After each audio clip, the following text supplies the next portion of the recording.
In this lesson, we're going to cover a few different strategies on how to create a 3D sketch. A 3D sketch is going to basically be a line and arc, if you will, that's going to go in the X, Y, and Z direction. So the file that I have open is called includegeometry.ipt. It can be found in your Chapter 8 exercise folder. I'm going to start off by switching to the 3D sketch environment, and once I do that, you'll see that the panel has changed to the 3D sketch set of tools. And the first one, what I'm going to do is include geometry. And basically what this is going to do is I'm going to go around, I'm going to select the outside edges of this part. It's kind of like the project geometry tool. So I'm just going to go back and make sure that I select them all. And what I'm going to do here is we're going to actually reuse all of those edges. So I'm just going to click on Done. At this case, Return. I'm going to make a 2D sketch active on this front plane. Draw in a circle. Give that circle a dimension. And let's give it 2. Return. And let's go back. I'm going to do a sweep. Take that circle. And now for the path, I'm going to select the geometry that I included. So in this case, we'll take all the defaults. So I went and added that circular bead, if you will, all the way around. Of course, I could come back and edit that, sweep, and change the operation to a cut if I wanted to remove material. Of course, that cut in this case could have been a square or any other shape that you wanted. Now with the include geometry, if the geometry is going to change in shape, so will the included geometry. So in this case, now if I would go back and change the very first extrusion, let's get back down to our sketch.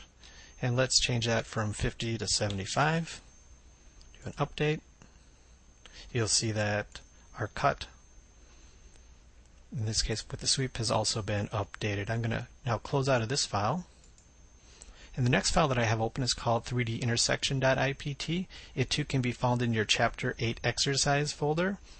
And first of all, what I'm going to do is I'm going to reuse the work plane and the cylindrical face. So at the intersection of those two is where I want to go back and create a 3D path.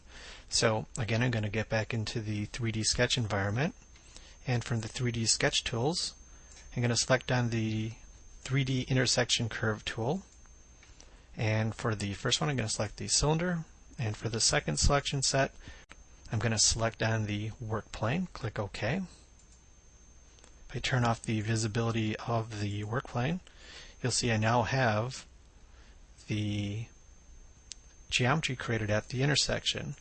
Now that geometry that I could have been using here doesn't necessarily need to be planar. It could have been a spline, two different splines, an arc and a line, or any combination of geometry that you need.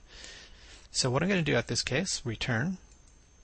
I'm going to turn off the visibility of that last sketch that we just created. And also in this geometry, I have some geometry that's already drawn, so I'm going to turn on the visibility for sketch 2. And you can see it's pretty simple geometry, a rectangle with a couple fillets on it. And what I want to do is I'm going to take that geometry, I want to project it onto the cylindrical face. So again, I'm going to make the 3D sketch active. And from the 3D sketch panel, slide on down, I'm going to click on the project curve to surface. So the face, in this case, is going to be our cylindrical face we're going to project onto, and the curves are going to be the rectangle and fillets. So I'm going to select them all. Now I have 3 different output methods. I can project it straight along the path to its closest point, or in this case I'm going to wrap it onto the surface. Click OK. And let's now turn off the visibility of sketch 2. We don't need it.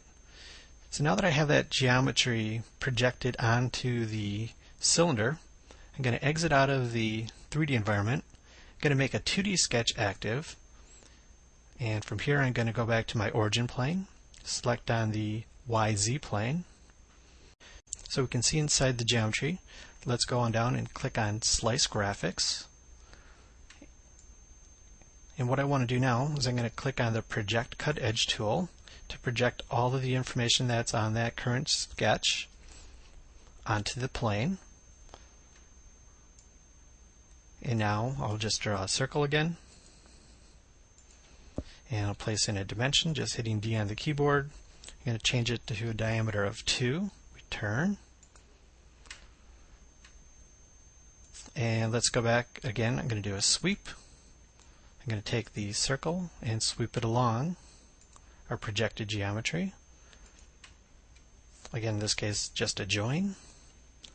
Let's change that sweep to a cut.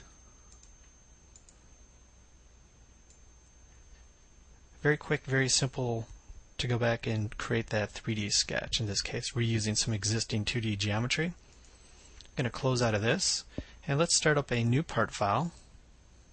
And what I want to do next here is I'm going to, again, exit out of the 2D environment, and let's get into a 3D. And what I want to do is create a 3D line. So before doing that, I'm going to switch to an isometric view, start up the line tool. The Inventor Precise toolbar pops back up here, and what I can do now is I can start to enter in information. So if I know exactly how long this line is going to be, so in this case we'll start it at 0, 0, and let's have it go 50 millimeters in the X, 25 in the Y, and let's give it a Z value of 10.